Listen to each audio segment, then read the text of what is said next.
Coming up. The people down below are brushing their teeth and going to bed, and I'm just floating above them. It's awesome. And a full instrument aircraft with the same fuel economy as a car. You're watching fullflap.tv. Firstly, cars vary a lot when it comes to miles per gallon. You can get a smart car which claims to do about 60 miles per gallon, or perhaps a Hummer at about 12. But here's an aircraft that does 23 miles per gallon. That's pretty much the same as a Grand Cherokee, but with a lot more performance. Now you might be saying, that's still pretty hungry, but when a car does 23 miles, it does it around corners, it has to follow the road, go to the next junction and turn to get where it's going. In an aircraft, pretty much go in a straight line, so the 60 miles per gallon of a smart car in reality drops massively and the economy of the aircraft goes up. The next bit to consider is that you're travelling a great deal faster for that fuel economy. Most cars get their great mileage figures at about 55 miles per hour, while in this test the LibertyXL2 was cruising along at 50% of its throttle at 120 miles per hour. I wonder what the fuel economy of a smart car would be at that speed. The LibertyXL isn't pretty, let's be honest, but it is one of the few new breed of aircraft that you can fly on instruments in cloud, at night and in the sunshine, and for that sort of economy it makes aviation again realistic for many more people than in the past. And worth a mention is that many new entry-level light sport aircraft get the same miles per gallon as an automatic BMW 7 Series, and again the plane goes in a much more direct route. Now, every night aircraft around the world are put to bed, but do they need to be?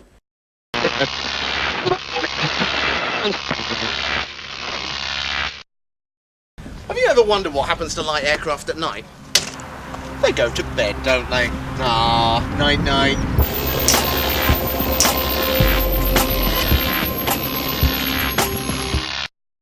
No, they don't.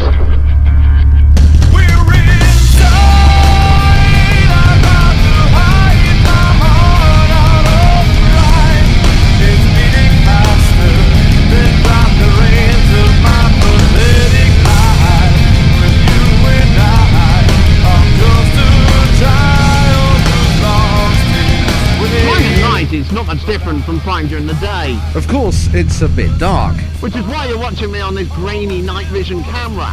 Now, you might be wondering, if it's dark, how can you see all the mountains? And for that matter, how can you see the runway?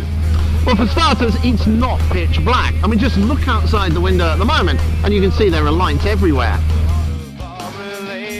You know, it is really peaceful being up here. You kind of feel like you've elevated, almost like a Buddhist monk, onto the astral plane. You know, the people down below are brushing their teeth and going to bed, and I'm just floating above them. It's awesome.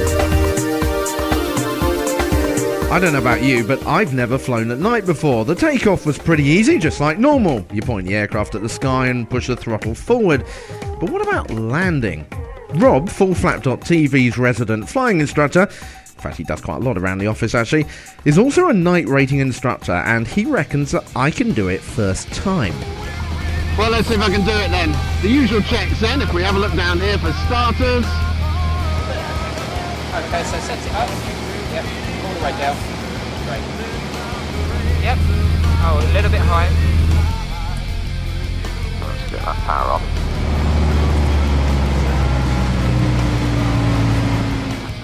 You know, you still struggle to see where the actual runway is. Not over there, you don't. No, I mean, it's a lot dimmer, and then as you're right, it becomes brighter as you get absolutely more towards it. I see it very clearly there. Oh, that's beautiful. Nicely lined up. This is like the stuff you see on airliner videos, isn't it? Yeah, absolutely.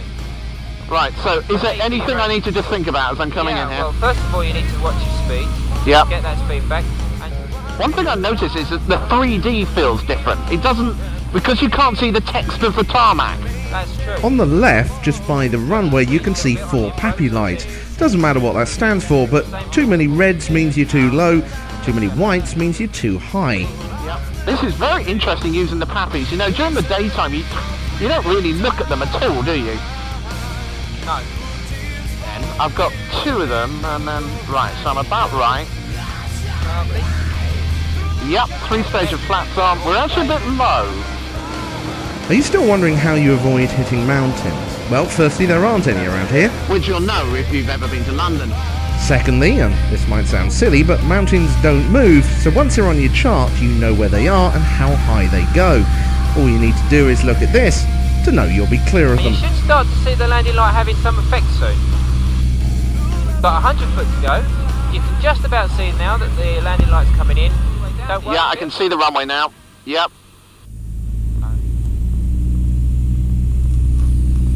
Yep. Okay, and yes, there we go, down. Okay, better go round. There we go. Get that full throttle back on. Flaps down, full power. Okay, excellent. And that's it. Start your rotation. Brilliant. Good. And try and climb out again at 17 knots. You know what? In terms of actually flying, it feels identical to normal. It's just the way it looks, isn't it? It really is. Oh yeah. I know that sounds obvious, but it just, you get different sensations of what you're looking at. Yeah, that's right. It's a lot smoother at night.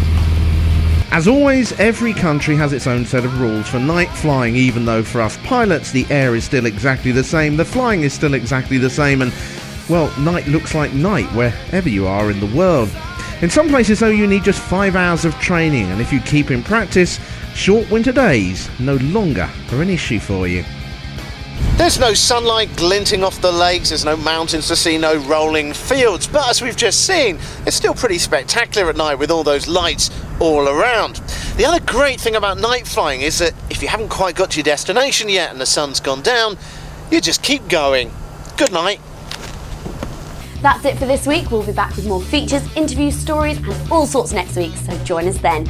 I'm Vicki Ferrer and you're watching fullflap.tv.